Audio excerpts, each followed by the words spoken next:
Estamos ao vivo, mais um podcast Descontraídos hoje com Fael, que é terapeuta e especialista em gestão estratégica de pessoas. Boa noite, Fael. Boa noite, Bianca. Um prazer imenso estar aqui falando com vocês, descontraindo, falar sobre esses assuntos importantes com muita leveza, com muita descontração, para trazer muita coisa boa para todo mundo. Fael, fala um pouquinho pra gente da sua profissão, das suas profissões, né? Bom, eu estudo programação neurolinguística, hipnose clínica e áreas afins desde 2008. Então faz um tempinho já que eu comecei a estudar isso. E a partir de 2011 eu comecei a usar isso profissionalmente. Quando eu já adquiri algumas formações, eu comecei a atender enquanto terapeuta. Inclusive hoje eu estava revendo umas fotos antigas que os aplicativos mandam pra gente, e vi uma foto do consultório que eu tinha. Hoje eu não tenho mais consultório. Hoje, quando eu atendo online. Eu passo mais tempo agora ensinando do que atendendo. E já ministrei vários cursos também de formação, tanto em PNL quanto em hipnose clínica, para formar novos terapeutas, coisa que a gente está falando aqui nos bastidores, e ajudar mais pessoas a evoluírem com esse conhecimento, a trazer esse conhecimento e aplicar na própria vida. Na terapia, a gente estava até com uma dúvida, que é psicologia, psiquiatria e psicanálise, né? Qual que é a diferença entre as três? Muito boa essa pergunta. Vamos começar na psiquiatria. A psiquiatria é uma área médica, então a pessoa precisa formar em medicina, fazer uma especialização em psiquiatria, outras vezes fazer uma residência, ou seja, para realmente pegar o título de psiquiatra. E a função principal é tratar com medicação. Claro que os psiquiatras vão além disso, mas a função principal é tratar com medicação para quem precisa, porque existe um momento em que o corpo não consegue reagir sem uma ajuda externa. Então, o psiquiatra entra. A psicanálise é uma ferramenta terapêutica que usa a livre associação. Então, por causa disso, a pessoa vai lá, ela vai verbalizar, ela vai trazer os conteúdos que o psicanalista perguntar, vai falar dos sonhos, e o psicanalista vai fazendo ali as associações, as ligações e as interpretações.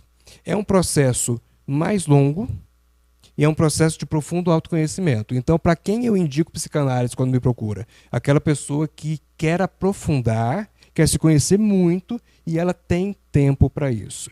Agora, existem as terapias breves, que no caso a hipnose, a PNL, entram como terapias breves. Para quem é a terapia breve? Para aquela pessoa que tem um problema para ser solucionado rápido. Exemplo, está andando na rodovia ou na cidade e o pneu fura. Você não quer saber por que o pneu furou. Você quer trocar o pneu para seguir viagem. Agora, uma vez que o pneu está trocado, é muito interessante você observar o que foi que causou esse furo, porque talvez seja um dano na própria roda, talvez seja um pneu que já está desgastado. Aí é a hora da análise. Por isso, quando as pessoas me procuram, por exemplo, numa crise de pânico, de estresse, de ansiedade ou de depressão, eu ouço a pessoa e se ela precisar de um socorro rápido, eu falo, procure uma terapia breve. Terminou a terapia breve, eu falo, agora vai procurar um aprofundamento, onde entra a psicanálise, mesmo a comportamental e outras linhas da psicologia, né, que são mais rápidas que a psicanálise, por exemplo, mas não entram no quesito de terapia breve. Um tratamento com comportamental, por exemplo, dura normalmente em torno de 6 meses. Vou pegar um exemplo básico, um exemplo muito interessante, que esse assusta muitas pessoas. O exemplo é o seguinte: quanto tempo demora para tirar uma fobia de uma pessoa? Fobia é aquele medo exagerado de sapo, de barata, seja lá o que for. De altura, borboleta. De altura, de lugares fechados. Quanto tempo demora normalmente?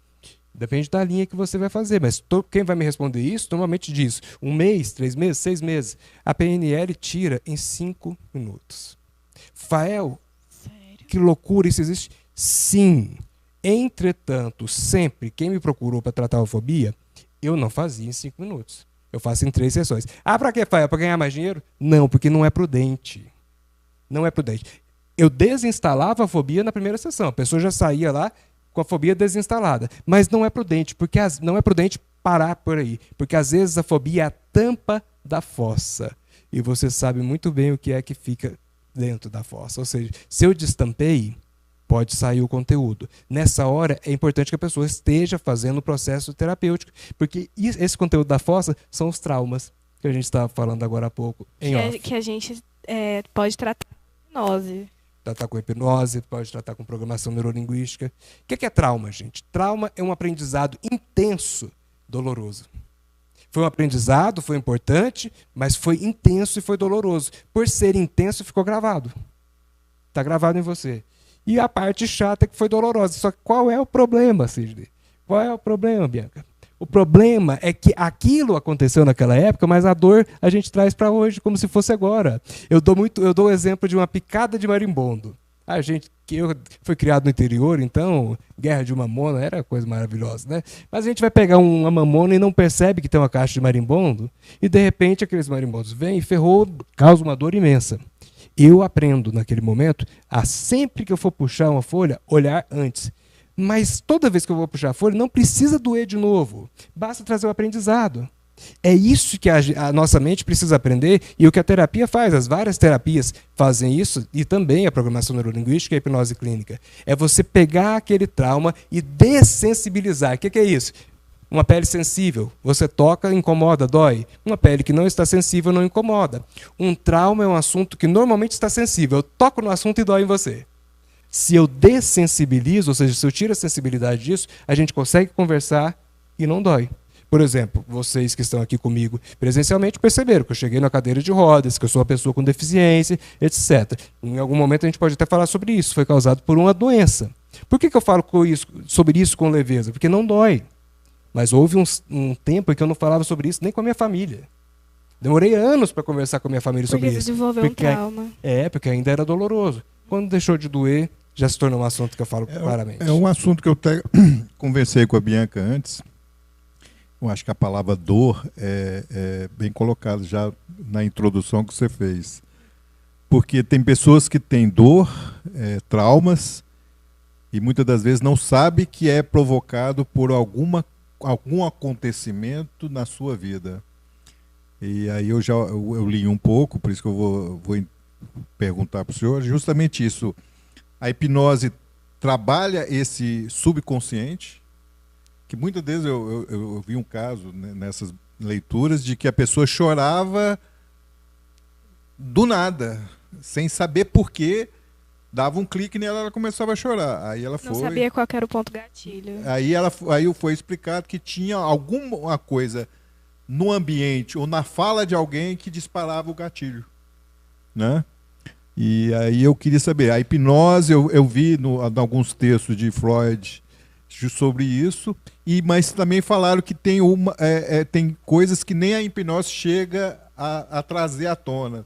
Tem que ser um tratamento mais longo, né? Queria que o senhor falasse sobre isso. E eu vou emendar uma pergunta também, que é sobre aquelas pessoas que usam drogas, que é usuárias de drogas e tal. Se a programação linguística consegue tirar esse vício, ou a hipnose também. Bom, a hipnose é uma ferramenta que vai com muita profundidade e ela é muito assertiva, ela vai direto ao ponto. Mas por que Freud então abandonou a hipnose? Porque ele usava um tipo de hipnose que só funciona com aproximadamente 10% das pessoas, que é a hipnose que a gente vê na televisão. Sabe aquela estilo Fábio Puentes, bem dormido, bem dormido? Aquilo funciona? Sim. Aquilo é verdadeiro? Sim. Porém, não com todo mundo. Toda pessoa normal, ou seja, se você tem um cérebro normal, você entra em transe. Todo mundo aqui entra em transe várias vezes por dia. Sabe aquela vez que você dirigiu e não viu o caminho e mesmo assim chegou lá? Estava em transe. Aquela vez que o tempo voou e você nem percebeu? É um transe. Mas transe não é dormir. Não é dormir. Esse é um detalhe muito importante. Transe é um estado alterado de consciência no qual a mente está mais receptiva e ela consegue acessar mais conteúdos. É a hora que talvez encontre os gatilhos dos traumas. Encontre ali as informações, onde foi que começou, como começou.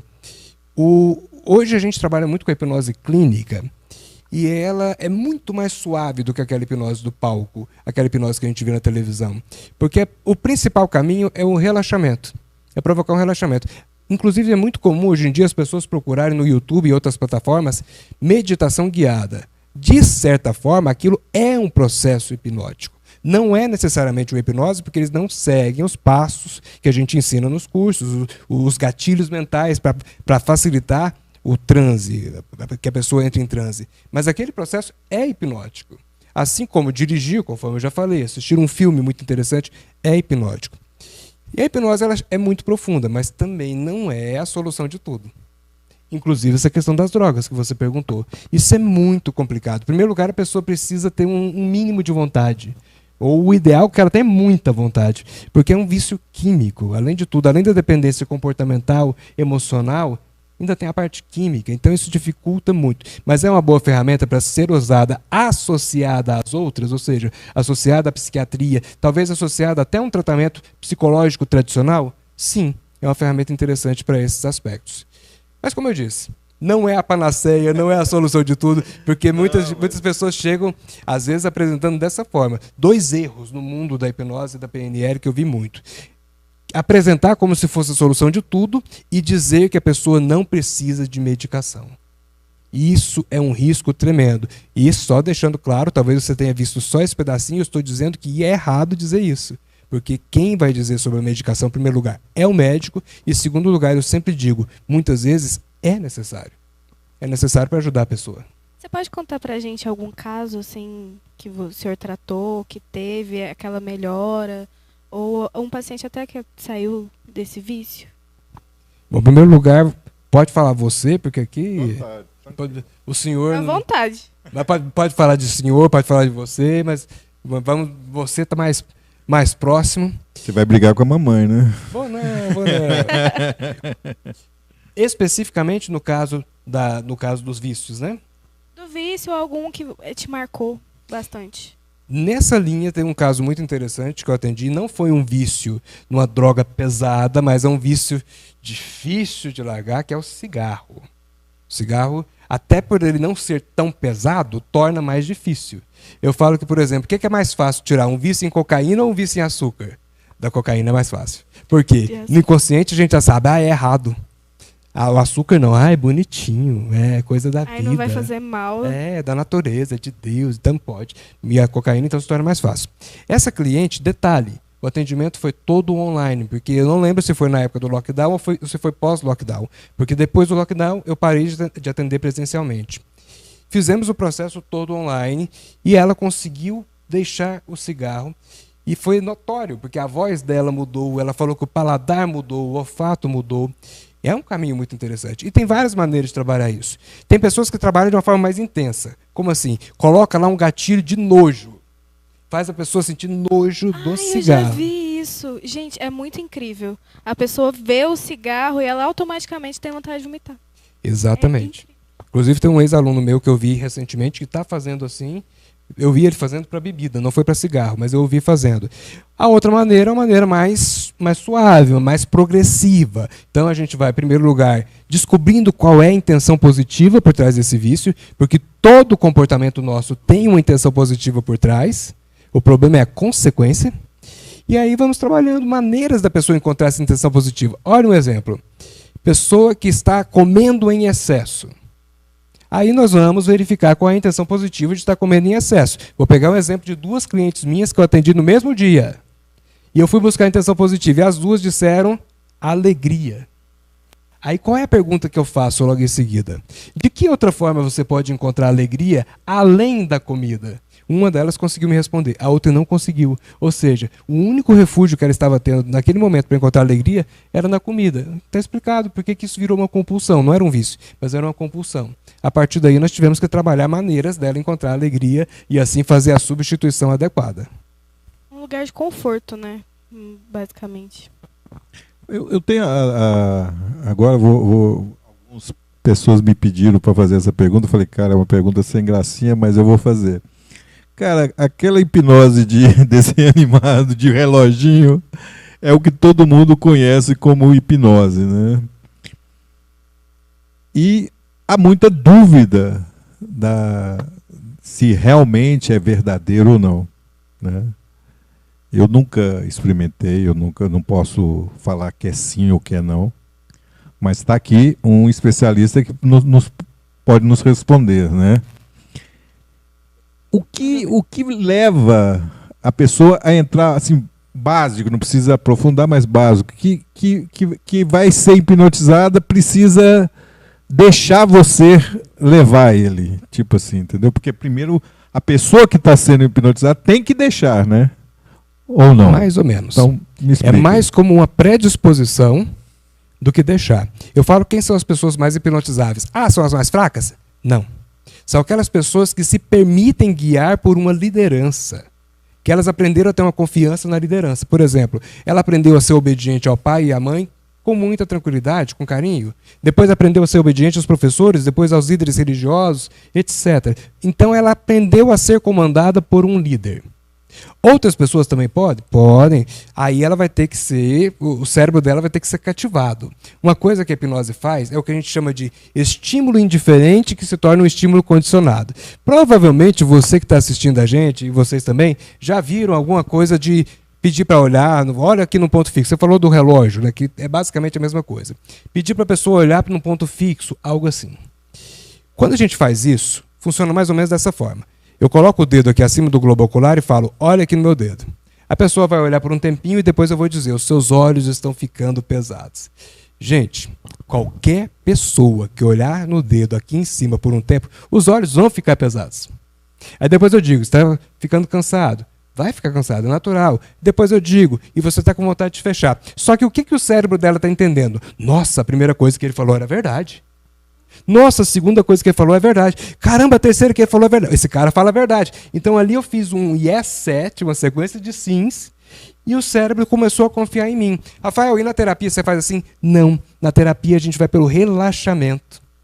Então a pessoa, por exemplo, eu só trabalho com hipnose gravada atualmente, eu não faço presencial. Sempre que a pessoa quer presencial, eu indico meus amigos. Meus amigos que trabalham com a presencial. A gente vai no relaxamento, por exemplo, eu digo, suas pernas estão ficando relaxadas, pesadas. A pessoa normalmente está deitada. Se for presencial, num divã, numa poltrona. Se for em casa, ela está no sofá ou na cama. E eu digo, as suas pernas estão ficando relaxadas. Imediatamente o cérebro vai procurar e vai começar a gerar um relaxamento. É aí que eu provoco o yes set na pessoa. Que as pernas começam a relaxar e o cérebro dela fala, olha, começou. Então a hipnose daquela de televisão não funciona com todo mundo. Por isso que tem muita gente que fala, eu fui num show e tentaram me hipnotizar, não deu certo. Não é que não deu certo, ou ele não conseguiu. Não é que ele não conseguiu. É porque você talvez não tenha uma predisposição para entrar nesse nível de transe, esse nível muito mais profundo. E seria bom se você tivesse. Por quê? A pessoa que entra nesse nível de transe profundo, ela resolve os problemas emocionais assim. Um comando é suficiente para ela resolver. Quem não entra em níveis tão profundos, assim como eu, não vai resolver assim. Também resolve rápido, mas não é tão rápido quanto essa pessoa que entra no nível profundo. Por exemplo, os exemplos de Freud que a gente viu eram todas pessoas que entravam num nível muito profundo, um nível sonambúlico. Ali um comando era suficiente. O que faltou naquele processo ali era ele conseguir chegar nas causas, nos traumas e trabalhar aquilo. Para ele conseguir realmente tirar o sintoma de forma definitiva. Porque qual foi uma das queixas de Freud? Ele tirava o sintoma, mas o sintoma voltava. Porque não era trabalhada a causa. Hoje, no processo de hipnose clínica, trabalha-se a causa. Porque a gente sabe que é lá que está a fonte do problema. Então, se a gente não cortar a fonte, vai continuar brotando. Eu falei muito, eu acho que eu respondi, mas não sei se... E progressão? Tem a ver uma coisa com a outra ou não? No caso, a regressão e a progressão? Não. Interessante você perguntar da progressão, porque existe também. Vou falar dos dois. Regressão. Excelente pergunta. Nas minhas aulas, eu sempre explico que existem 4 explicações para regressão. Em primeiro lugar, o que é regressão? É só voltar para o passado. Então, se eu peço para você, lembre de quando você tinha 15 anos, e você volta ao passado e lembra, isso já é uma regressão. Agora, se eu peço para você lembrar de quando você tinha 2 meses de vida, é uma regressão mais intensa. Aí precisa de uma ferramenta que, no caso, a hipnose é muito útil. Ela é capaz de levar algumas pessoas a esse processo. E, inevitavelmente, as pessoas perguntam, mas e vidas passadas? Aí depende. Depende da crença da pessoa. Eu lembro que uma vez eu fui atender uma cliente e ela falou que queria fazer regressão, que foi indicada por uma conhecida dela. Eu fui indicado por uma conhecida dela. E ela perguntou, o senhor é espírita? Eu falei, não. Ela falou, mas como é que o senhor vai fazer a regressão? Eu falei, eu sou apenas o condutor. Eu vou conduzir você, mas quem vai na caminhada é você. Inclusive, eu gosto de dizer o seguinte, o que é hipnose? O que é transe hipnótico? É um momento no qual nós vamos seguir por uma estrada que eu sei que você conhece melhor, aliás, que você sabe que eu conheço melhor do que você. Então, por alguns momentos, você vai ceder a direção do seu carro para mim. Por quê? porque eu conheço a estrada melhor que você. É o que acontece na hipnose. Por um tempinho, você passa o comando de alguns comportamentos para mim. Fael, a pessoa hipnotizada faz tudo que você mandar? Não. Tem uma coisa que a hipnose não derruba, a moralidade. Então, por exemplo, se eu viro para você e falo assim, agora você vai fazer um striptease. Se você é o tipo de pessoa que toma meio copo de cerveja, já começa a dançar de qualquer forma, ou seja, só procura uma deixa para poder se soltar, talvez você faça. Mas se você for uma pessoa que tem um senso de moralidade que lhe impede de fazer isso, você vai sair do transe. Isso é o que vai acontecer. Tem como driblar isso? Pessoas mal intencionadas podem driblar isso? Pessoa mal intencionada sempre dá um jeito, né, de fazer alguma coisa. Mas o normal é justamente isso. Por isso que também é interessante procurar uma pessoa que você tenha referências, sempre que for se submeter a isso. O dia de hoje, nós convivemos com uma geração digital, né? Eu conversei com a Bianca também antes sobre isso. As pessoas, elas escolhem aquilo que lhe agrada e esconde aquilo que a perturba ou que a incomoda. E a vida dela vai girando em cima disso.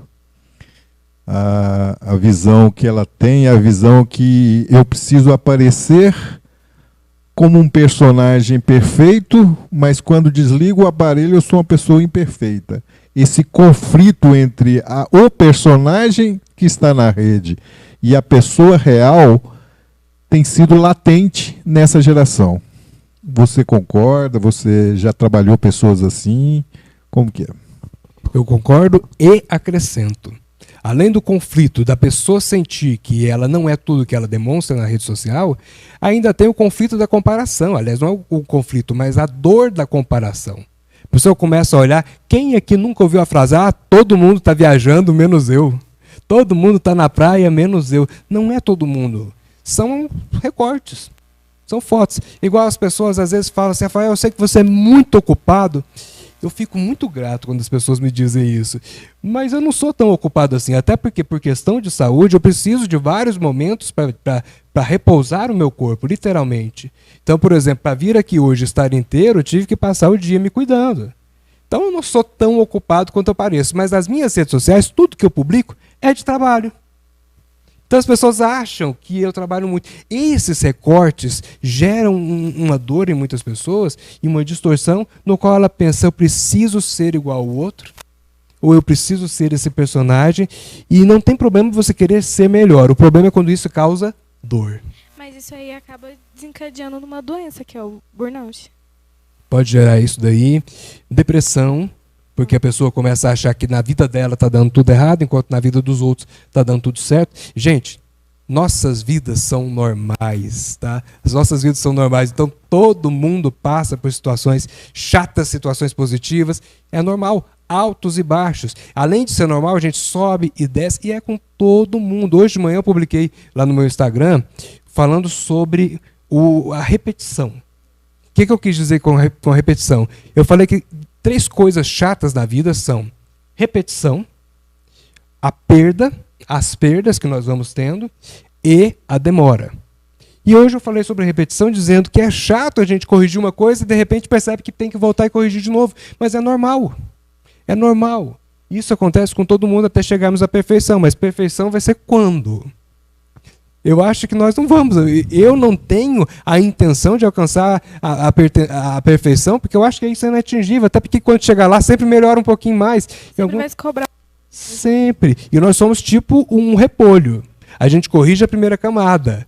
Aí depois vem a segunda e a terceira. Isso é eterno. Então prepare-se para se cuidar para sempre. Essa parte de repetição,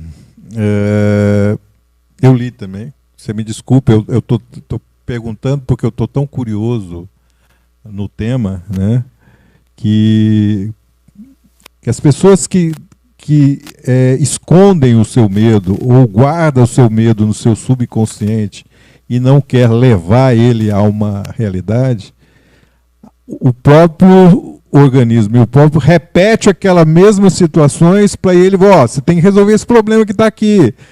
E ele muitas das vezes até esquece do problema, mas a vida volta a trazer à tona o mesmo problema para ele. Você tem que resolver o problema, ou pelo menos acostumar a viver com ele. não isolá-lo, esquecê-lo, tentar esquecer. É isso mesmo? Tudo é comunicação. Sintoma é comunicação, seja físico, seja emocional. Então o corpo e a mente estão dizendo para você, corrija isso, corrija isso, corrija isso.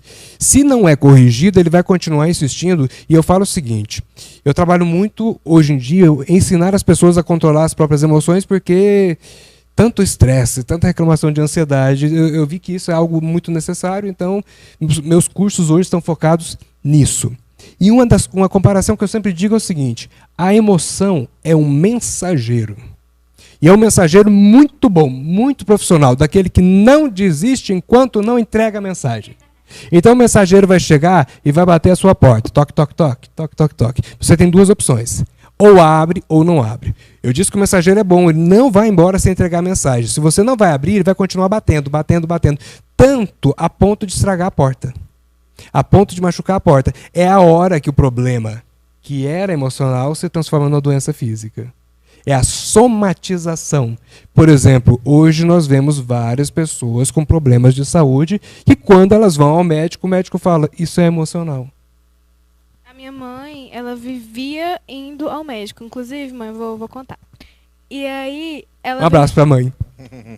Ela vivia indo ao médico e com dor de cabeça, com bastante enxaqueca. Fez exame neurológico, fez exame não sei o quê. Não deu nada. Quando ela foi ao psicólogo, quando ela começou a fazer terapia, a dor de cabeça dela passou. Quando ela parou, a dor de cabeça voltou. Entendeu? Então, era mais emocional, uma coisa que ela tinha que tratar para ela conseguir viver bem. Nós somos um todo. Por isso que eu digo o seguinte, para nós melhorarmos, para nós ficarmos bem, nós precisamos corrigir tudo. Mente, emoções, alimentação, exercício físico, espiritualidade, tudo. Agora a pergunta é, por onde eu devo começar? Por onde você quiser. Comece. Aí depois que você começar, vá para o segundo item. Por exemplo, eu faço tratamento com uma médica alopata, ou seja, que passa medicação, mas também faço tratamento com uma médica que ela já é mais para o lado da nutrição do que da medicação. E uma não atrapalha a outra, então eu faço juntos, mas também faço cuidado com a emoção, etc. E, gente, é normal acontecer. Por exemplo, essa questão da repetição que eu gravei hoje, por que eu gravei? Porque eu estava chateado, porque estava repetindo. E eu gravei que eu estava tendo que voltar a ler livros que eu tinha lido nos últimos anos, porque o benefício que eu tinha alcançado eu perdi. Eu perdi. Aí eu fui lá corrigir. Uma coisa que nós precisamos ter, que eu tenho a alegria de ter conseguido desenvolver isso na minha vida, porque eu trabalho com isso. Então me sinto na obrigação de ser pelo menos exemplo. Toda vez que não estivermos bem, procurarmos ficar bem. E é normal, de vez em quando, não ficar bem. É normal. Porque nós não temos controle da emoção que vem. Repito, nós não temos controle da emoção que vem. Mas nós temos controle da emoção que permanece e da intensidade dela.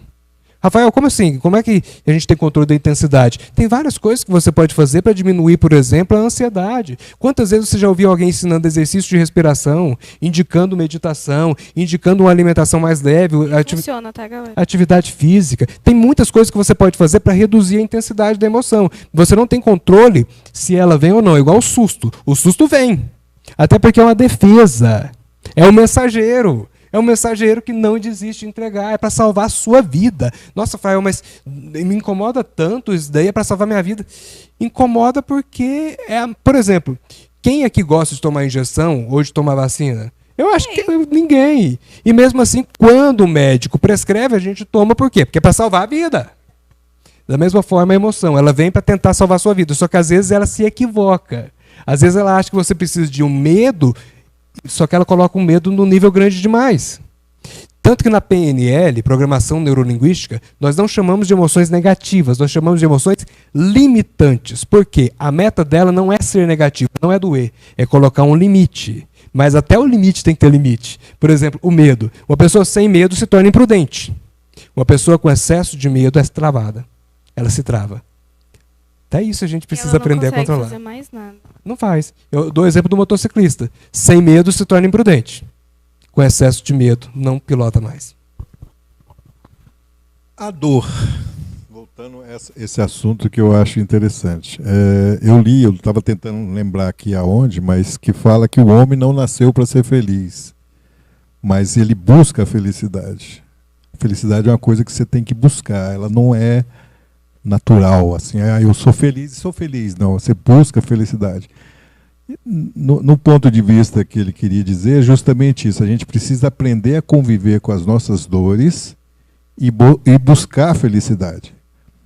Então, partindo daí, eu acho interessante a sua profissão que nos mostra um caminho a seguir, né? Que eu preciso aprender a conviver comigo mesmo, com as minhas dores, com as minhas frustrações, com os meus medos, como você falou agorinha, sem o exagero de cada um, porque quando eu tenho dor demais, mesmo que não seja uma dor física, uma dor de sentimento, uma dor emocional, é um problema? É, porque você exagerou na dor, mas a dor ela tem que existir. O medo tem que existir, não exagerado, né? As frustrações, as desilusões, né? Mas eu tenho que ser suficientemente capaz de conviver com isso e buscar a felicidade. É mais ou menos isso? É mais ou menos isso. E eu gosto muito de outra palavra também, junto da felicidade, que é a paz.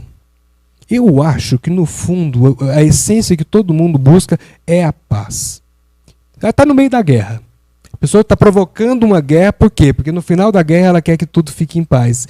Ela acha que aquele é o mecanismo ideal para provocar a paz. Quantas vezes a gente escuta os países em guerra falando que aquilo ali era a única maneira de resolver um conflito? Ou seja, eu vou bater mais forte, que é para você parar de bater e assim instaurar a paz. E às vezes a gente faz isso dentro da gente. Começa uma guerra interna, a gente fica nessa luta, ao invés de entrar em paz, ao invés de procurar ficar em paz, com as ferramentas mais naturais que existem. Primeira coisa que a gente precisa fazer é querer, ter um propósito. Então, por exemplo, a felicidade, queira ser feliz. Mas não precisa ser obcecado, porque senão deixou de ser prazeroso. É igual viajar. Viajar é bom? Viajar é maravilhoso, quando é lazer. Agora, quando se tornou uma obrigação, aquela pessoa fala, eu tenho que viajar todas as férias. Eu tenho que viajar todas as férias. Se numa das férias você não conseguir viajar, menino, vem a dor. Vira uma cobrança. Vira um negócio que você falou aí, eu lembrei da minha questão, que a minha mãe, eu vivia falando pra mim, eu não tenho paz, só que não tinha nada acontecendo, não tinha nada, eu não tinha paz mental, era trabalhando o dia inteiro a minha cabeça e ela não parava, e a minha mãe não entendia, até que eu sentei, expliquei pra ela que enquanto a minha mente ela não se acalmar, eu não vou conseguir ter paz. Não vou conseguir fazer nada. Exatamente isso. E aí pergunta que você pode fazer. O que está me incomodando? Rafael, que pergunta idiota. Não. É uma pergunta para você ser específico, o mais específico possível. É hora de fazer uma listinha. Mas é uma listinha sem muito mimimi. É uma listinha clara. Não é para você colocar, está me incomodando porque eu não tenho o carrão que eu quero. Tá, vamos ser mais pontuais, vamos ser mais específicos. Está me incomodando porque não estou satisfeito com a minha situação profissional, com a minha situação financeira, etc. Começa a fazer essa lista e depois pergunte o que eu posso fazer para corrigir isso, o que eu posso fazer hoje, porque nunca vai chegar lá se você não der o passo adequado. Eu tenho algumas metas grandes que não dá para eu resolver hoje. Agora, o que eu posso fazer hoje? O passo de hoje. Eu não consigo encontrar uma melhora significativa para a minha questão física hoje, mas eu consigo tomar as medicações e os suplementos que me prescreveram. Eu consigo fazer o meu repouso, eu consigo fazer o meu trabalho mental e emocional, porque eu gravo as hipnoses, eu sou o primeiro cliente das minhas hipnoses, eu escuto todo dia. A esposa escuta por tabela, ela escuta porque eu estou ouvindo, ela acaba ouvindo junto. Mas eu faço o que eu posso. E se você puder apenas fazer uma mentalização, uma oração, que seja. Porque eu digo apenas, mas na verdade não é pequeno. Isso é um passo. Deixar claro para a sua mente a sua escolha. Anote aí. Use muito a palavra eu escolho. Melhor, a expressão eu escolho. É muito melhor do que a expressão eu quero. Tá? Eu quero é bom. Mas eu escolho é muito melhor. Porque eu quero dar uma sensação de falta. Quem quer é porque não tem. Escolher não. Escolher você tem várias opções e falar, minha escolha é essa. Então diga todos os dias, por exemplo, à noite, quando for dormir, de manhã, quando acordar, diga, eu escolho ter um bom dia, eu escolho ser feliz, eu escolho ficar em paz. Rafael, e se der errado? Acontecimentos temos todos os dias. Mas é muito mais fácil passar por um desafio em paz do que passar por um desafio com a guerra interior. Lembrando que coisas ruins acontecem sempre e a gente tem que passar por cima delas. A ansiedade é um mal atual, né? Eu estava lendo aqui para recapitular as perguntas que eu preparei. Dostoiévski disse que o dia que ele parou de preocupar, ele começou a ver que a vida era melhor, né? Mas não que ele deixou de preocupar, mas a ansiedade que ele tinha de tentar resolver uma coisa que talvez não dependeria nem dele, né? E eu vejo isso muito, porque eu tenho filho, tenho neta, que eles querem resolver o negócio rápido, e a vida nos ensina que ela não é bem assim, né? Eu já estou com mais de meio século vivido, e a gente sabe que o tempo é uma ferramenta que, se você souber usar, ela te dá uma vida muito mais agradável, né? Você tem tido muito cliente com ansiedade? Como diria o goiano. Nó! É o que mais tem. Não só clientes de atendimento de terapia, mas nas palestras das empresas, os trabalhos das empresas. Normalmente, como eu faço um trabalho de comunicação e um trabalho de controle das emoções, eu sempre trabalho a ansiedade como ponto de partida, porque é o que as pessoas mais têm reclamado. Uma vez eu fui ministrar uma palestra, pediram que eu falasse o seguinte tema: dá para acabar com a ansiedade? Eu subi no palco, peguei o microfone, falei, não. Ansiedade não zera, gente, porque é um instinto de sobrevivência, ela é necessária. Mas você não precisa de ansiedade de nível 10, pode ser nível 2. É isso que nós precisamos aprender, fazer o autocontrole para superar cada desafio à medida que a gente for vivendo. E assim, não é rápido, não é na hora, é processo. Eu lembro que uma vez o Leandro Carnal falou o seguinte, não, foi o Pedro Calabres, neurocientista. Ele falou assim, o que é que vende? A revista que fala assim, emagreça 5 quilos em uma semana. Se colocar na revista assim, comece a cuidar da sua alimentação, fazer exercício físico, dormir bem, blá, blá, blá, e em 3 ou 4 anos você vai ter um corpo aceitável. Não vende. Porque as pessoas querem um resultado imediato, é onde, por exemplo, muitas vezes ela quer ir para a medicação. A medicação é muito útil em alguns momentos, mas às vezes ela quer ir só para ter um resultado imediato, quando na verdade nós temos que aprender a construir. Mas agora tem um detalhezinho, que esse detalhe é muito importante, só que algumas pessoas ficam com medo e assustadas quando eu falo isso.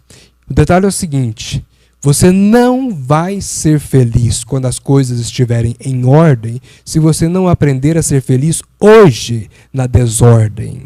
Porque não é o que acontece, é por dentro. É postura mental, é escolha, é decisão. Por isso que as pessoas falam assim, nossa, tal pessoa teve um diagnóstico de uma doença e ela parece que ficou tão mais leve, ficou mesmo, porque ela parou de cobrar da vida. Ela parou de cobrar da vida, ela parou de se cobrar. Agora o que ela quer? Ela quer se tratar. Eu falo que quando a gente sente o cheiro da morte, parece que tudo muda de sentido. Ela vê que o Tony Robbins, se não me engano, que falava o seguinte, não se preocupe com pequenas coisas. Aí perguntaram para ele, e o que são pequenas coisas? Ele falou, tudo. Tudo. Não é ser displicente, não é ser... Estou procurando uma outra palavra.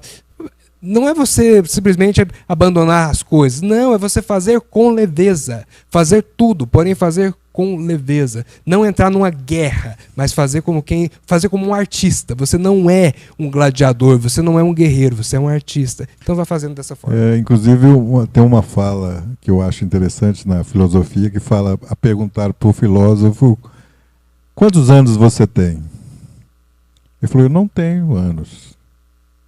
Eu vivi 60 anos. Eu não sei quantos anos eu vou ter ainda. Eu vivi 60 anos. É a perspectiva de onde você vê a realidade, né? Eu acho legal isso. É o que você falou, de repente você quer tanto a felicidade que um não te derruba. Você não preparou para querer a felicidade. Porque você tem que aprender a conviver com o que você tem agora e buscar melhorar, né? É um processo, né? Eu acho fantástico, cara. Eu estou apaixonando na profissão. Eu acho que eu vou acabar fazendo o curso mesmo. Quando eu manifestei problema de saúde, eu me preocupava muito, por exemplo, poxa, minha esposa é jovem, Eu também não estou lá tão velho, estou com 38, na época eu estou pensando em algo de 10 anos atrás ou 8 anos atrás, e eu me preocupava, como é que eu vou cuidar do nosso lar? Como é que eu vou fazer com que ela fique satisfeita, com que ela fique feliz? E eu descobri que é nas pequenas coisas. Nas grandes também? Sim, nas grandes também, mas as grandes a gente planeja. Por exemplo, no ano passado nós fizemos uma viagem, nós ficamos acho, quase um ano planejando essa viagem, e eu nem sabia se eu ia conseguir, mas eu consegui. Consegui. Viajamos, fui dirigindo, maravilhoso. Alugamos um carro, porque nós estamos sem carro há um tempo, e foi maravilhoso. E nas pequenas coisas do dia a dia, por exemplo, um café da manhã ou um lanche, aprender a valorizar esses pequenos momentos. Foi uma coisa que eu aprendi com a doença. A gente não precisa adoecer para aprender essas coisas, gente. Você pode aprender com exemplo de pessoas que passaram por isso. São detalhes que normalmente só chegam quando na velhice. Na velhice a gente entende que não precisava de tanta pressa, não precisava de tanto exagero. Ah, Rafael, mas eu tenho sonho, eu tenho os objetivos. Vá, mas lembre-se também de aproveitar a caminhada. Se você não observar o caminho, se você fizer a caminhada correndo e não olhar para o caminho, você perdeu a paisagem. Tem um ditado chinês que fala, né? O passado você não tem, já passou. O futuro você não conhece. Se você não aprender a viver o presente...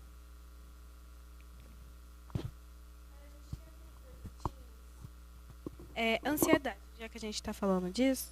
Ansiedade generalizada tem cura? O que Nossa, isso tem muitas causas, muitas e muitas causas. E isso daí precisa de um acompanhamento, principalmente com o médico, no caso é o psiquiatra, que vai acompanhar, que vai perceber o que está acontecendo, vai aplicar a medicação. Mas sim, a maioria dos casos em que eu atendi, que eu acompanhei sobre ansiedade, a pessoa consegue aprender a ter um equilíbrio. Não significa que ela vai se tornar a pessoa mais calma do mundo, aliás, normalmente a pessoa nem quer, porque ela se acostumou. A pessoa se acostumou a ser acelerada, a ter uma certa preocupação. Mas dá para mudar a postura mental. Se estiver generalizado, se for uma coisa que já, de certa forma, o seu corpo até já viciou na química da ansiedade, vai precisar sim de um tratamento com um médico para acompanhar. Mas o mais importante é fazer um tratamento e, conforme eu disse agora há pouco, você precisa começar com alguma coisa, seja com a terapia, seja com a psiquiatria, seja com a medicação, seja com o exercício físico. Comece. Que aí no começo, aliás, começando, você vai perceber, isso aqui deu certo, não deu certo, vou para o outro. E não canse de procurar, porque normalmente não é na primeira vez que a gente encontra. É muito comum eu receber pessoas que falam assim, eu já fiz tanto tipo de terapia e não deu certo. Eu falo, tomara que essa seja a última. Mas eu também não posso garantir que vai ser. Porque a pessoa tem que estar pronta, a técnica tem que ser a melhor para ela naquele momento, para aí sim o resultado aparecer. O fato de não gostar muito de pessoas tem a ver com algum trauma? Pode ser. Eu não posso dizer que é, mas pode ser. Ou pode ser apenas um hábito, um comportamento. Ou pode ser algo que herdou dos pais. Por exemplo, via que o pai tinha um comportamento de aparentemente não gostar muito das pessoas. E aí ele herdou, ou a mãe. Enfim, é por isso que é muito importante fazer essa busca, porque a causa é individual. O que eu recomendo para você que fez essa pergunta? Comece a anotar uma lista das possíveis causas. Por que eu não gosto de pessoas? Por que aparentemente eu não gosto de pessoas? E vá anotando. Anote todas as causas que vierem à sua cabeça, todas as possíveis causas que vierem à sua cabeça. Depois releia. E aí você vai falar assim, não, isso aqui não tem nada a ver. Risca. Vai riscando até você chegar àquelas que provavelmente são as mais prováveis. É assim que eu oriento os meus clientes quando a gente vai procurar causas. Porque nós temos um monte de possíveis causas que podem ser traumáticas ou não. E detalhes sobre trauma. O trauma não precisa ser algo grande. Às vezes é uma coisinha pequenininha, mas machucou você. Você estava lá brincando, seu irmão foi e tomou seu pirulito. Coisa pequena, né? Coisa boba. Mas talvez para aquela criança aquilo foi enorme. E aí aquilo foi crescendo ao longo da vida e depois ela não confia mais nas pessoas. E tem outra pergunta também, que é se tem a diferença entre transtorno e doença mental. Se tem alguma diferença? Ou é a mesma coisa? Esse termo doença mental ele quase não é utilizado porque acaba sendo pejorativo. Por exemplo, tem muitos termos que a medicina, a psiquiatria, a psicologia usam palavras mais adequadas, digamos assim. Então, basicamente se referem a algo muito similar. Mas a palavra doença, ela é mais pesada e a gente acaba usando, a medicina acaba usando mais para aquelas doenças, realmente para aquelas patologias mais ligadas às questões médicas. Na parte psicológica é mais usado o termo transtorno. Mas no fundo, é um desafio. Eu falo que é um desafio que precisa ser vencido. Então, independentemente do nome, é um desafio. Inclusive, na PNL, a gente procura desapegar de nomes. A pessoa chega assim e fala, minha depressão. Fala, em primeiro lugar, não é sua, porque você não tem a nota fiscal dela. Você não pagou. Verdade. Não pagou, não comprou, então não é sua. Segundo lugar, vamos parar de dar título. Vamos só pegar o que você está sentindo, buscar as causas e corrigir. Vamos nessa linha que vai ser mais rápido. Mais uma. Isso aqui a gente já respondeu. Qual que era a diferença de psicoterapia e parapsicanálise? E Vânia Bandeira. Qual orientação você pode deixar para mulheres e jovens sobre saúde emocional? Primeiro lugar, queira cuidar. Segundo lugar, aprenda técnicas. O querer eu já tinha falado agora há pouco, então vamos falar um pouquinho do aprender técnicas. Onde é que você vai aprender técnicas? Lendo, estudando, fazendo cursos. Tem vários cursos hoje em dia. Tem tanto conteúdo bom no YouTube. Esse conteúdo de hoje aqui, por exemplo, vai estar lá no YouTube. Depois, mande para aquelas pessoas que precisam assistir, porque pô, isso aqui é uma conversa de utilidade pública. O que a gente está fazendo aqui é algo de utilidade pública. Nós estamos levando uma informação que vai ser útil. Mas você pode procurar ferramentas técnicas do que fazer. Por exemplo, eu acabei de ensinar uma agora há pouco. Qual foi a que eu ensinei? Trocar o eu quero por eu escolho. E eu disse para você, toda noite, quando for dormir, dizer umas 10 vezes qual é a sua escolha. De manhã, quando acordar, dizer umas 10 vezes também qual é a sua escolha. O que você vai perder com isso? Nada. Você vai investir ali 1 minutinho de exercício. Só isso. E ao mesmo tempo você pode ganhar muita coisa. Quanto tempo vai demorar para manifestar aquilo que você falou? Depende de quanto bloqueio você tem. Tem pessoas que têm bloqueios à felicidade, bloqueios ao bem-estar. Tem pessoa que não se conhece quando está calma. Ela só se conhece quando está nervosa. Então esses bloqueios precisam ser corrigidos, provavelmente num processo de terapia ou de autoconhecimento. Então, voltando ao que fazer para poder trazer essa melhoria, busque ferramentas. Por exemplo, tem um livro maravilhoso para iniciantes da PNL, que é O Poder Sem Limites. Esse livro é de 1989. Então ele é antigo e mesmo assim ele é super atual. É do Tony Robbins. Então anote aí, Poder Sem Limites. Tem um monte de ferramentas. Dá a dica aí, galera. Exatamente. Tem um monte de ferramentas para você aplicar. Agora a gente falando sobre... Não estou lembrando qual foi o gancho que a gente estava falando, mas me lembrou do livro do Dale Carnegie. Como parar de se preocupar e começar a viver. Alguma coisa assim. Eu sempre confundo que o nome é longo, eu acabo confundindo um pouquinho a ordem das palavras, mas é mais ou menos isso. Como parar de se preocupar e começar a viver. Não é ser relaxado, igual eu estava falando agora há pouco. É simplesmente você se preocupar menos, porém fazer com qualidade, com carinho, fazer com jeitinho para chegar ao resultado. E você, Fael? A gente estava falando de felicidade, assim, de buscar a felicidade. Qual o momento da sua vida que você foi mais feliz? Hoje. Hoje? Hoje. Só tem hoje. Ontem eu estava um pouco depressivo. Por quê? Porque todo mundo de vez em quando fica. Com certeza. O que eu fiz? Apliquei ferramentas. Peguei as ferramentas e fui aplicando. Voltei a ler. Se você entrar no meu Instagram, você vai ver que eu estava lendo o Praticando o Poder do Agora, do Eckhart Tolle. Que é um livro que toda vez... Eu não consigo passar de 2 páginas lendo aquele livro, porque eu leio um parágrafo, tenho que parar para ficar meditando. Leio o outro, tenho que parar para ficar pensando. Então é um livro que não rende a leitura. Mas ele me enriquece, ele me faz bem. O que mais? O que me faz trazer essa resposta do hoje? Primeiro porque hoje realmente eu estou bem. Essa é uma fase da minha vida que eu estou bem. E isso aconteceu por causa do desapego que aconteceu quando eu fiquei impotente para resolver certas coisas. O Dr. David Hawkins é um psiquiatra que escreveu vários livros. Ele fala o seguinte: o fundo do poço é um dos lugares mais pedagógicos que existe. Por quê? Concordo. Você para de tentar sair no braço e você se joga. Principalmente aquelas pessoas que têm fé. As pessoas dizem que estamos num país cristão e que são religiosas, mas na hora do aperto ela fica doida e parece que a fé vai embora. Mas se a pessoa tem fé, ou mesmo que não tenha, ela vai ter a crença, por exemplo, na própria mente, no universo, seja lá o que for, ela precisa de vez em quando aprender a se soltar e confiar. Não é fácil. Não é nada fácil, porque dá medo de dar tudo errado. E também soltar e confiar não significa parar de fazer as coisas. Significa que eu estou impotente, eu não tenho poder para resolver isso. Mas eu vou fazer o que eu posso. O que eu posso. Tem até um comentário que me disseram esses dias que foi o seguinte: não fique à toa, ande à toa. Qual a diferença? Ficar à toa é não fazer nada. Andar à toa é, eu não sei bem para onde eu estou indo, mas eu estou caminhando na esperança de encontrar alguém, de encontrar uma pessoa, de encontrar uma solução. Vamos caminhar, vamos para a nossa caminhada. Para o pessoal que está assistindo esse programa, talvez sirva de conselho, né? Bom, tranquilo. Agora vamos falar um pouco de você, mas assim, sem ser o doutor, o médico. Você como ser humano, uma esposa linda que você nos trouxe aqui, um apaixonado, só nos olhinhos brilhar aqui, eu vi a paixão dele. Eu tô feliz, viu? Como que é você no seu dia a dia? Bom, eu lido com um problema de saúde que me traz muitos incômodos. Então, normalmente eu estou ali cuidando para evitar os incômodos e buscando aprender alguma coisa.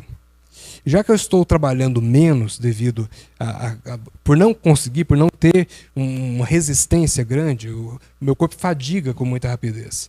Então eu aproveito o tempo para poder estudar alguma coisa, para ler um monte de livros, que eu acho que quase todos nós temos um monte de livros na prateleira que a gente ainda não conseguiu ler, então ler alguma coisinha daquilo ali. Mas acima de tudo eu procuro trazer um equilíbrio para mim, um equilíbrio das coisas. Por quê? Porque acho que é a maneira que vai trazer mais leveza para a minha vida. Como eu falei, eu tive uma sorte, entre aspas, de ter tido um problema de saúde que me trouxe uma clareza que normalmente só vem na velhice, que é aprender a viver o momento presente, aprender a viver o hoje. A parte chata é que, por exemplo, eu acabei, de certa forma, desistindo, mas não é uma desistência total, é quase como um adiamento de muitos sonhos que são sonhos mais materiais, digamos assim. Por exemplo, eu falei, não, carro, na hora que der, viagem para algum lugar, na hora que der, coisa assim, acabei abrindo mão. Só que isso, ao invés de me trazer peso, trouxe leveza. Não o tempo todo. Tem hora que o inconsciente vem e fala, poxa, mas olha aí, a hora que você não tem isso. Sim, tem a hora que o inconsciente vem. Aí é a hora que eu volto para dentro, meio divertidamente, né? Volto para dentro, faço uma reunião com a equipe e falo, olha, isso aqui foi uma escolha nossa para ficarmos mais leves. Um bom tema para perguntar para ele, o filme Divertidamente, porque eu acho que o primeiro foi fantástico, o segundo eu ainda não vi. Chegou a ver? O segundo ainda não. Inclusive, eu também não vi. E é um comentário geral, né? E disse que eles conseguiram fazer um filme tão bom quanto o primeiro e muita gente falando que foi melhor. Eu gostaria de assistir justamente por isso que eu achei que o primeiro tinha a minha cara, aquele nervosinho lá. Mas é fantástico o trabalho de... Até ali eu achei um trabalho educativo de você falar com crianças, uma forma divertida de como trabalhar sentimentos, né? Ensinar elas que existem cada uma ali e aprender a lidar também. Aquele filme é tão bom que serve até para as crianças. Até para as crianças. Porque nossa, eu chorei tanto. Aqueles 5 personagens que estão lá foram escolhidos a dedo, foram colocados. Eles correspondem aos 5 traços de caráter. Os 5 traços de caráter. O que é o traço de caráter? Quando a gente estava sendo gerado e depois que a gente nasceu, nós tivemos desejos. E o mundo disse, não pode, não pode, não pode. E nisso nós fomos nos moldando. Eu desejando e o mundo falando não pode. Eu desejando e a mãe falando não pode. Começou no útero. Por exemplo, o medo. Ele é magrinho, né? Todo é o medo que é aquele magrinho? Ele todo magrinho. Isso. Ele todo magrinho, ele corresponde ao traço de caráter esquizoide, que é um bebê que no útero não estava muito legal. Ou estava alguma coisa não estava legal. Podia estar apertado, estava numa posição que não estava legal. Então, toda vez que ele se mexia no útero, incomodava. O que ele colocou na cabeça? Eu tenho que ficar quietinho, eu tenho que ficar quietinho, eu tenho que ficar quietinho. Normalmente se torna uma pessoa tímida, fechada, normalmente magra. Por quê? Porque ela não quer muito contato. Então, ela não quer que o corpo seja chamativo. Diferente do oral, que é a tristeza. A tristeza, ela é o oral, é o traço de caráter oral. Por que ela é redondinha? Porque o traço de caráter oral quer colo. Quando a gente vê um bebê gordinho, o que a gente pensa? Eu quero abraçar. Quando a gente vê aquela, por exemplo, tem o termo bonachão, né, que é normalmente um homem gordo, mas com uma cara de fofinho, tipo o Jô Soares, a pessoa já pensa, que vontade de abraçar. Por quê? É o traço de caráter oral pedindo abraço, e a pessoa quer realmente um abraço. E aí, as pessoas desse traço de caráter, uma curiosidade para vocês, elas choram muito. Eu recebo clientes que falam, eu choro demais. A hora que eu olho para a pessoa, está lá aquele rosto redondo, que é uma das características do traço de caráter oral. E, por exemplo, nós temos também o masoquista, que é um outro traço de caráter, e tanto o oral quanto o masoquista costumam juntar gordura, costumam ser gordinhos. Só que a gordura do masoquista é diferente da gordura do oral, porque o oral quer ser fofinho, a gordura do oral é mole, tá aqui, ó. A gordura do masoquista é dura. Já abraçou alguém que a pessoa tem sobrepeso, mas a gordura é dura? Eu tinha amigos assim. Por quê? Porque o masoquista ele tem que ser forte. Ou seja, aquilo ali é um tratado de psicologia. Muito gostei. Agora eu vou também. dar mais um adendo, que foi quando eu prestei atenção no segundo filme. Cada personalidade, cada emoção ali, ela não tem uma cor só. Não sei se você já reparou. Por exemplo, a Nojinho, ela tem o verde, mas ela tem o roxo também, que é do medo. Entendeu? O nervosinho lá, ele é todo vermelho, mas ele tem um branco para falar que ele não fica nervoso o tempo todo. Então, assim, é uma junção. É um trabalho que deve ter tido muita gente que mexe com o psico ali, trabalhando junto para poder fazer um roteiro tão bom daquilo. Tinha muitos profissionais da área da psicologia e afins que trabalharam nos roteiros. Isso daí eles já deixaram claro. Muito bom. O meio, vamos agora aprofundar um pouco. O meio influencia? Com certeza, mas não é determinante. Porque a gente aprende que o homem é um ser social e que o meio influencia, né? Aí você estava falando aí, eu veio essa pergunta que eu não tinha preparado, mas assim, eu fico vendo. Você falou que quando você está com tempo, você gosta de ler e tal. Tem pessoas que gostam de música, tem pessoas que gostam de dançar, tem pessoas que têm N motivos para se relaxar. Você acha que a música, que para mim é um dom de Deus, mesmo que seja qualquer ela, mas eu tenho algum receio nas letras, não na música, as letras. As pessoas confundem música e letra. A música, o ritmo que você quiser, ele é bem-vindo. A letra, eu acho perigosa, porque é até o exercício que ele mandou nós fazermos, tá? De repetir várias vezes aquilo, o seu subconsciente absorve. Então a letra é perigosa. A letra e a música. Ambos têm um risco. A letra, porque aquilo vai entrando no nosso não consciente. A psicanálise vai dividir subconsciente e inconsciente. A PNL prefere dizer não consciente, que é para não entrar nessa briga. Ou seja, ou é consciente ou não é.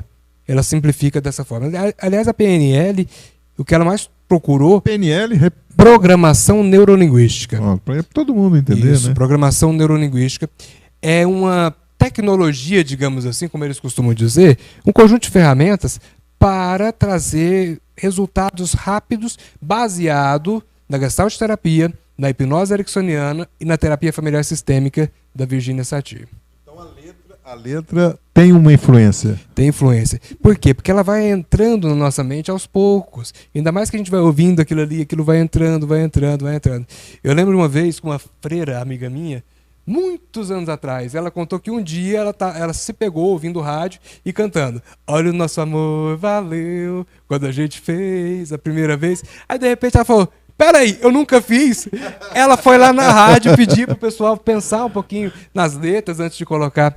Mas sim, a letra tem tudo a ver. E não só a letra da música, mas, por exemplo, todo o conteúdo que a gente assiste na televisão, os vídeos que a gente assiste, tudo isso vai entrando. Eu vi uma reportagem, agora que eu estou lembrando, que eu vi uma reportagem que o cara falou assim: você acredita nisso que ele está falando, de que o convívio influencia? Aí a pessoa fala: acredito. Que a pessoa que conversa com você, que você vê ela todo dia, ela tem influência sobre você?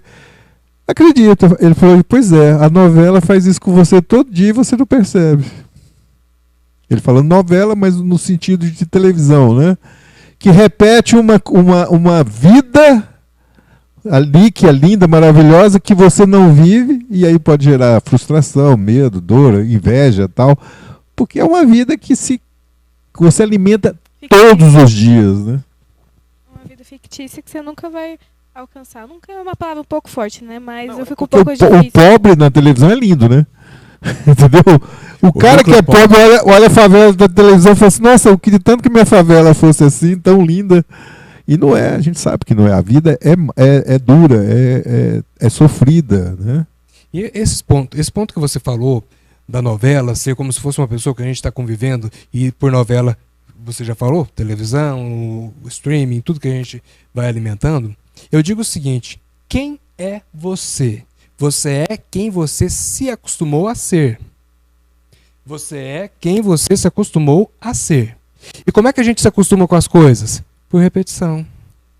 Por repetição. Então, por exemplo, uma pessoa que foi criada numa família de pessoas empoderadas, em que todo mundo acredita que vai dar certo e tem fé e correm atrás, essa é uma pessoa que provavelmente também vai ser empoderada e também acredita. Se você, ao contrário, foi criado numa família em que todo mundo... A frase do dia é: nossa, o mundo está perdido. Está tudo dando errado. Aquilo ali vai entrando de gotinha em gotinha, de repente enche. Agora vai depender de você, porque, por exemplo, o que colocam em você, você não tem controle, mas você tem controle sobre o que fica. E eu vi um vídeo esses dias muito interessante. Colocaram um copo com uma água escura, não sei se era um refrigerante, não sei se era um chá, uma água bem escura. E abriram a torneira de leve, com água limpa. E deixaram aquela água entrando. Ia saindo, ia saindo, ia saindo. Demorou até que a água ficou totalmente limpa. E é assim que a gente cuida da nossa mente. Trazendo coisas boas copiosamente, todos os dias, repetidamente, trazendo coisas boas. Fazendo os seus rituais, por exemplo, toda manhã fazer sua oração, fazer sua meditação, fazer os seus votos para um bom dia. Tomar cuidado com as coisas que você fala, porque o que os outros dizem tem autoridade, mas o que você diz é lei. Porque o que os outros dizem precisa passar por um filtrozinho lá para entrar na sua mente e você aceitar. O que você diz já está lá dentro. Aí você diz e ela passa pelo processo de pensamento, passa pelo processo de falar e ainda passa pelo ouvido. Ou seja, 3 vezes reforçando algo. 3 vezes reforçando uma coisa que você pensou. Então, muito cuidado com as coisas que você diz. Olha um exemplo que eu sempre costumo dar em palestras sobre ansiedade e estresse. As pessoas falam assim, eu sou estressado. Olha para mim, olha aqui no fundo dos meus olhos verdes. Não está tão verde assim mais não, já amadureceu. Olha aqui, você não é estressado e eu vou te justificar por quê. Estresse não é identidade. Estresse é comportamento. Comportamento a gente não é, a gente está e a gente faz. Ah, Rafael, mas é o tempo todo que eu estou estressado. Ok, então você vai dizer, eu estou estressado a maior parte do tempo. Ou o tempo todo, mas você não é. E tudo aquilo que a gente diz eu sou, a gente reforça. A gente está reforçando. E o pior de tudo, a gente se apaixona. As pessoas estão se apaixonando pelos problemas. Para quê? Então aquela frase que os evangelhos, os cristãos gostam, a palavra tem poder, tem poder. Demais, demais. E as pessoas ficam se apaixonando por esses problemas, tanto que às vezes eu estou conversando com a pessoa, ela me traz uma queixa de algo que eu consigo resolver, numa conversa, coisa simples, e eu pergunto, você me permite trabalhar isso? E a pessoa fala, claro que sim. Aí depois eu explico para ela, eu preciso perguntar, porque às vezes você não quer. Às vezes a pessoa não quer abrir mão do problema, até porque existem ganhos secundários. Muitas vezes a pessoa tem um ganho com isso. Se eu estou estressado, ninguém vai me encher a paciência. Programa, qual que é o nome do meu programa? Nosso programa é Descontraídos. Nosso, viu? Já tomou posse, valeu, meu sócio aqui. Agora, a gente está chegando ao fim, infelizmente, já temos o tempo. O microfone é seu. Eu gostaria que você falasse, comentasse o que você achou do nosso programa. O microfone está aberto para você dar o recado para os nossos ouvintes. Um pedido da minha mãe que é para o senhor falar onde é que é o consultório do senhor. Fala o contato seu, né? Porque aqui eu aprendi a ter um amigo que eu vou tirar muitas dúvidas depois, porque eu quero seguir a profissão dele, que eu acho fantástica. Estou aprendendo a amar e quando eu gosto mesmo, entendeu? Eu gosto de ler, eu gosto de entender. E uma coisa que eu vou fazer, não, vou te falar assim, não como um ganha-pão do meu dia a dia, mas ela me conhece, sabe que eu vou fazer porque eu amo ajudar, entendeu? Eu amo ajudar as pessoas. Eu vejo uma carência, porque eu tenho 3 filhos e 3 netas, né? Então já tem menino demais na minha vida para eu poder ajudar. Filhos na prefeitura. E eu gostaria muito de aprender para poder ajudar, sabe, as pessoas. O máximo que eu puder em vida, ainda vou ajudar. É muito interessante que a gente ajuda de tantas formas as pessoas, a gente pode ajudar de tantas formas. Uma palavra bem colocada, um ajuste, por exemplo, acabei de falar para as pessoas que elas não são estressadas. No primeiro momento a pessoa vai assustar e vai pensar, mas ele não me conhece, como é que ele fala isso? Mas depois ela vai pensando e fala, realmente, estresse é comportamento. Então você vai perceber, eu estou estressado, o que você vai dizer? E eu escolho ficar calma, escolho ficar em paz. Vai funcionar na hora? Provavelmente não. Mas, do mesmo jeito que você levou alguns anos para criar essa personalidade atual, que tal investir os próximos dias, meses ou talvez até anos para criar a nova personalidade? Mesmo que demore. Mas você tem tempo, então pratique. O importante é o que você pode fazer agora. A gente planta hoje para colher depois. Isso é o padrão. Então, primeiramente eu quero agradecer, foi assim, maravilhoso vir aqui, eu vi que essa conversa ia ser descontraída, ia ser agradável, ia ser prazerosa.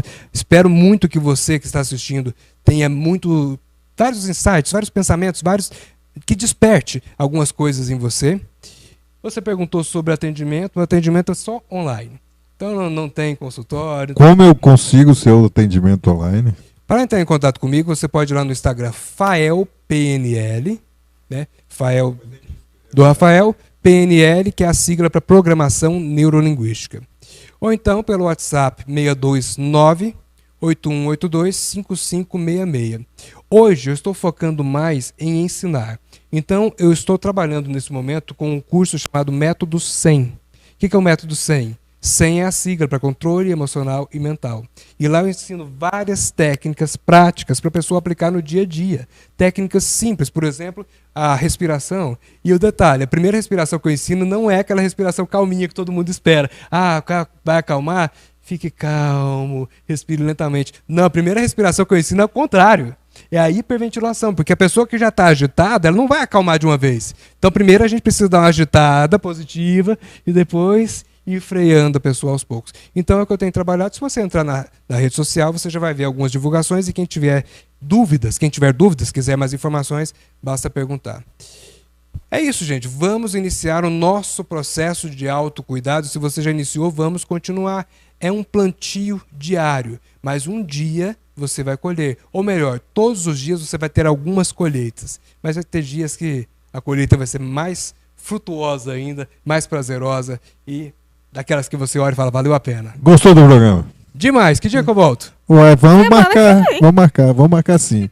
Eu gostei muito de ter esse papo aqui com você e vou falar assim abertamente no público, você confirmou realmente para mim que eu quero fazer. Entendeu? Foi um ponto final aí. Marcelo, vamos fechar? Então um abraço, obrigado a todos. Gente, tá? Até sexta que vem. Beijo. Agora não, perdeu o time. Não, vou até oferecer. Você quer um salgadinho? Eu tô ali aparecendo ali. Marcelo, esse último aí eu vou ter que cortar. Sorry. Dá um down aí, doutor. Muito obrigado a cada um de vocês que nos acompanhou.